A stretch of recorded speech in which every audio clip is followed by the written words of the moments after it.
I'm Tim of Govberg, and welcome to the world of Officine Panerai. Today, I'll be your guide to the features and highlights of the Panerai Luminor 1950 Panerai Classic Yachts Challenge 3 Days Chrono Flyback Automatic PAM 653.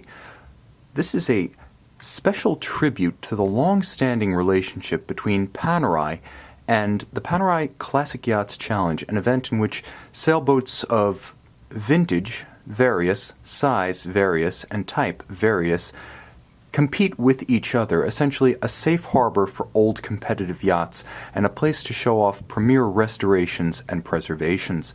Now, the timepiece starts with a traditional Panerai calf Assolutamente minimally treated leather strap. Outboard, there's a oversized Panerai trapezoidal pin buckle that makes for easy on-the-fly adjustments, classical imagery paired with the historically evocative, minimally treated, bolstered and contrasting stitch Panerai calfskin strap. Now, Panerai, of course, traces its heritage back to the Italian Navy during the 1930s, 40s, 50s, 60s, 70s, and this is the imagery of the classic Panerai watches. A natural leather strap, solid lugs, a cushion profile case essentially as tall as it is wide, and of course in the family known as Luminor, both 1950, which this is, and historically, the device protecting the crown with its iconic crescent profile and patented crown locking lever. But perhaps we're getting ahead of ourselves. Let's start with how this strap is fixed to the case. Now you can see Panerai's deluxe quick release system. A pusher adjuster tool is used, included in the boxed set, to release the bar, retaining the strap, and then push its retaining bar through. This allows for removal of the strap to replace it with a textile or rubber alternative for aquatic use, or simply if you want to change the look with a different strap or get between the lugs for closer cleaning of the case. With the screwed-on case back and the iconic device protecting the crown, the watch retains water resistance down to a robust 100 meters, which is certainly sufficient for yachting, even swimming and aquatic activity short of professional diving. This is a regatta timer after all, not a dive watch. Now the case is the Panerai 1950 profile, closer to the historical prototype. It features sensuous compound curves and the intersection of curves and creases for a masculine aesthetic. You can also see it's been finely finished all in high-polished stainless steel. This is a 44mm timepiece that nevertheless wears quite compact and well on smaller wrists.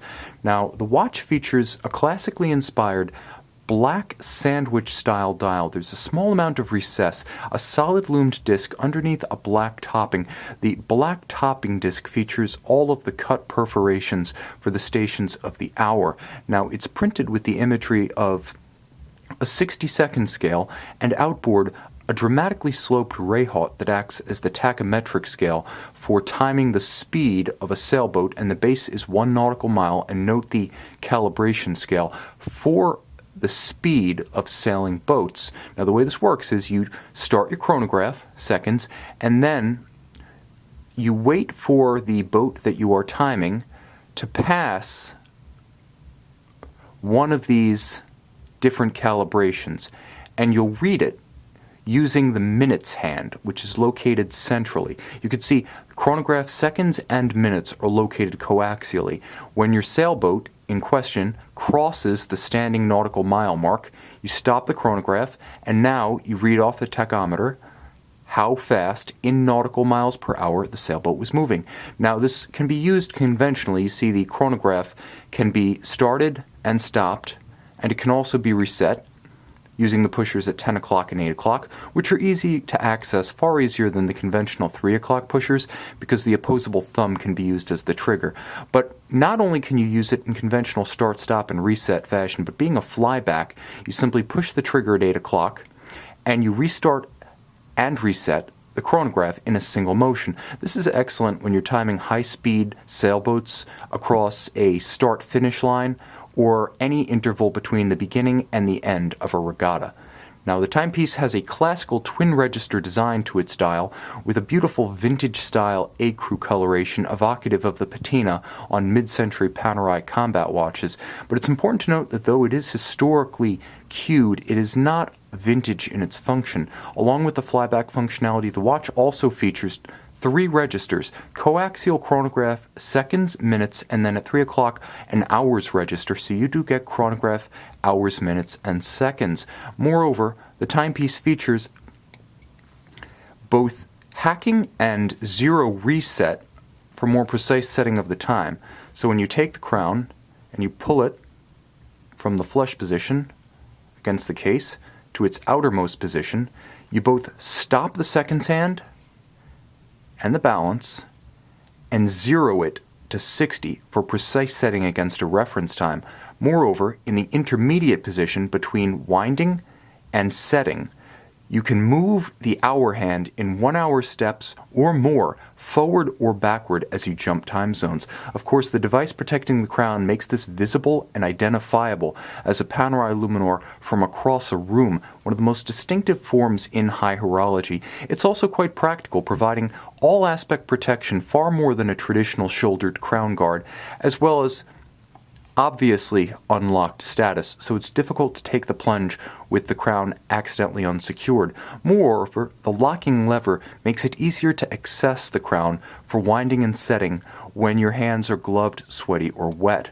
It has many advantages over a conventional screwed down crown, starting with the look and ending with the function.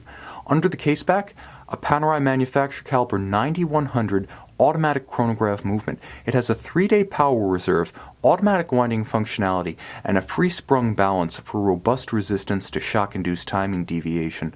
Of course, it also features the flyback chronograph. It features the zero reset, the time zone hour hand, plus both a column wheel for crisp actuation. It's a tactile pleasure to use, and a vertical clutch for smooth actuation. You can see how the chronograph starts without any jump, stops without stagger, and always resets precisely to the index at 60. Moreover, because of the vertical clutch architecture, if you simply prefer to leave your chronograph running, you can do so and have center-mounted seconds with no additional wear, tear, or hazard to the movement. You can learn more about this or any Panerai fine timepiece by visiting our website at govbergwatches.com.